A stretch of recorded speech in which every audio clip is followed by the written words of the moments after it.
Today, we're going to go through the basics of writing a very simple toy language that you'll probably find looks very familiar. There's this document. There's a link in the description if you'd like to look at it. It's available in the Lensor Compiler Collection repository on Codeberg, sadly still on GitHub as well, under documentation/LCC/implementingmyownlanguage.org.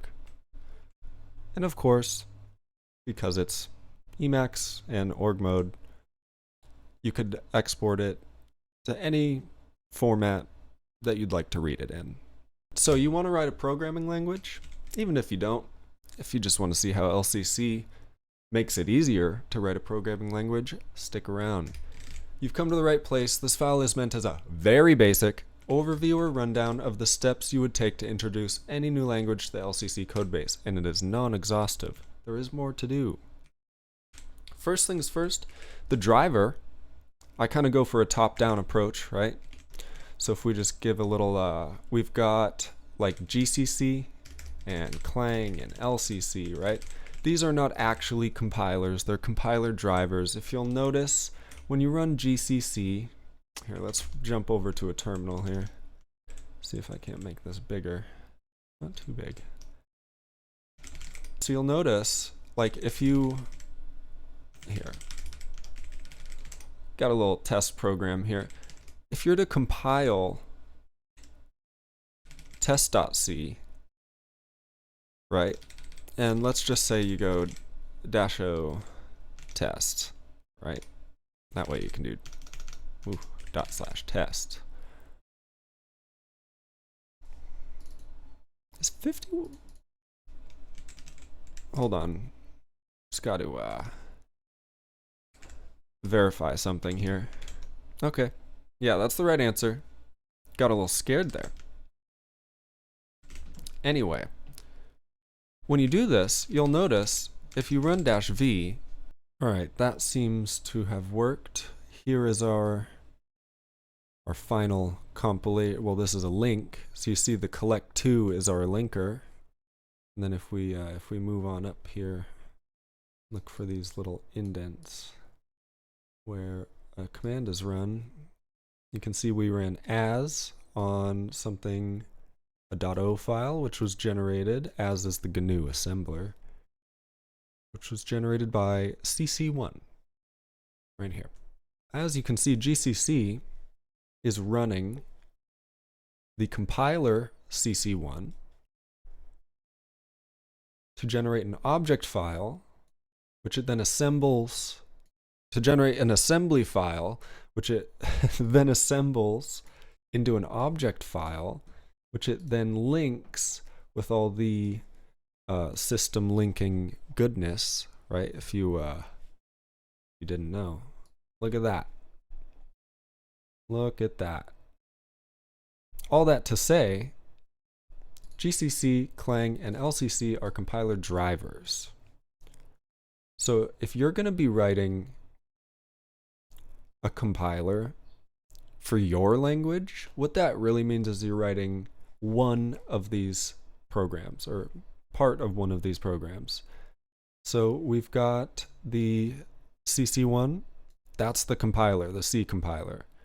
So effectively, if you were going to implement the C language, you would try to implement this, and then LCC would just have to know about it and call it.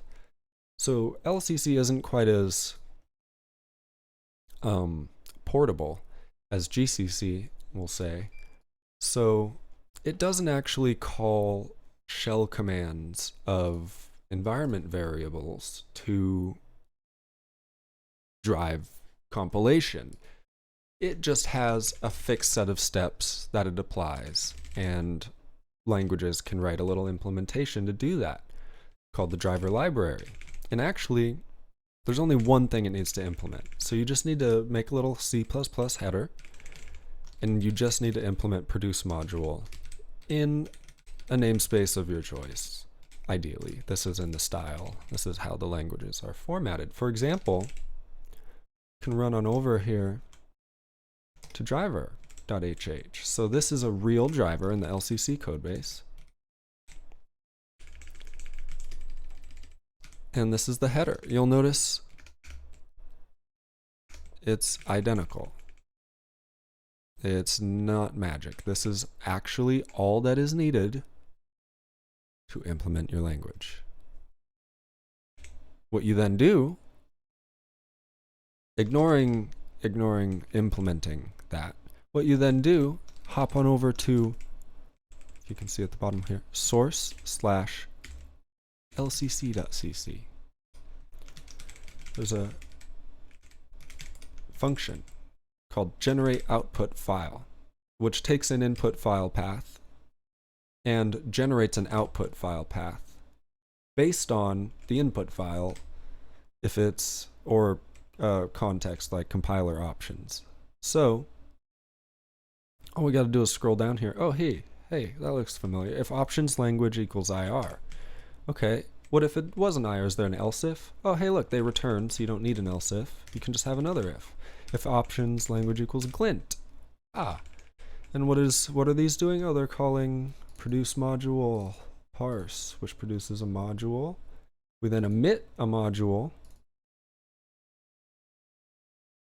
and that's it. That's all you need to implement your language. So add a little if here. Yeah. For your language, for example, for the one we were just looking at, here it is.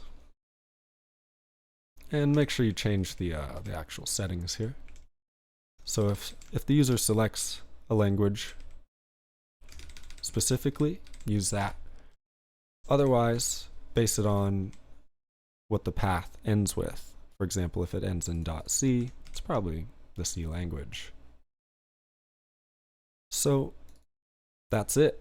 Produce module implemented here.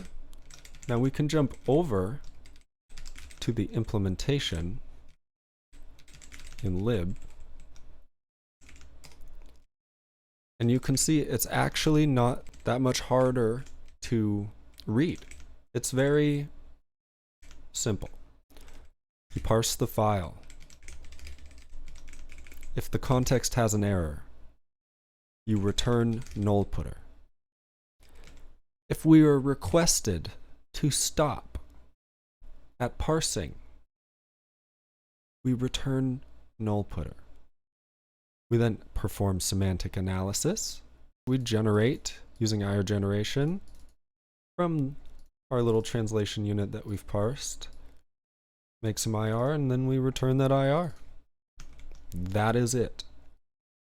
If your language was brainfuck, I think you could imagine how to implement a parser. Sema for brainfuck, I'm not sure there really is any. You could make sure the pointer doesn't do funky stuff or wraparound, but I think that's a feature, not a bug. So brainfuck, probably no Sema. For C, you can type check and make sure things are not fucky-wucky in your translation unit. So that's good. You should probably do that. And then you can generate your IR from what is effectively your AST. So this is code generation right here. And this generates LCC IR, of course. Oh yeah, you probably also want to add in source/cli.cc. You probably want to scroll down here and look for language -x, right? And make sure your language is added to this list. Otherwise, if a user tries to specify your language on the command line, the driver won't recognize it. It'll say, hey, that's invalid. We don't know what the hell that is. So yeah, source/lcc.cc, which contains main and stuff like that. Add your language, source/cli.cc, add your language name, and then everyone should be able to use your language. Of course, when you go to call your produce module, you're going to have to add your include. So I just go find the language includes and add it there, right? Make sure you include your header. You'll probably also need to build your language. LCC already supports like separating your language into a library. It does use CMake, so it can be a little complicated. Don't worry, just scroll past anything and look for language. Once again, hey look, find a language library that looks nice to you, that isn't too intimidating, and just, it's not going to be the end of the world. Copy and paste it. Rename it to a unique target name. Usually language and then the name of your language. Not complicated. Make sure you link with options such that you inherit all of the build options that have been configured, and you want to include so that your header can actually be found. You know, that'd be nice. And then just list all your files there, no problem. Once you do that, one line down here, link libraries with your language. Just use that unique identifier that you wrote up there. And that is it. That will get you a building thing. Of course, you likely don't have anything implemented in your driver, so all of these are going to be stubs, and you're probably just going to return null putter at the end. That's fine. You'll figure it out. I promise. You'll figure out how to parse a language. You know why? Because LCC makes it easy. That's why. Look at this. Just look. Just take a look, see. That's all I'm saying, okay? So again, header, include LCC syntax lexer, include LCC syntax lexer and LCC syntax token. Here's how you make a lexer.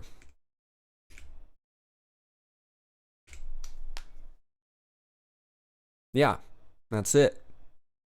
That's a UTF-8 ASCII lexer. That's it. That's your implementation.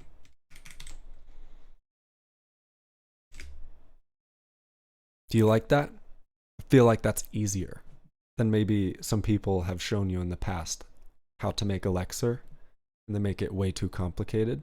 Just follow this document, make your own language. I want to see your language. Fork LCC, follow this document, and make a little toy language. Spend a weekend learning something, doing something. I want to see you succeed. I want to see you progress.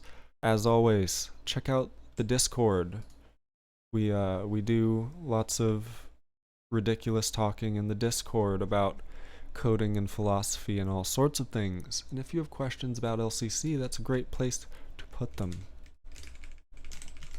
Other than that, hopefully you enjoyed that little rundown of a language front end in LCC and how easy it would be for you to implement your own language using LCC.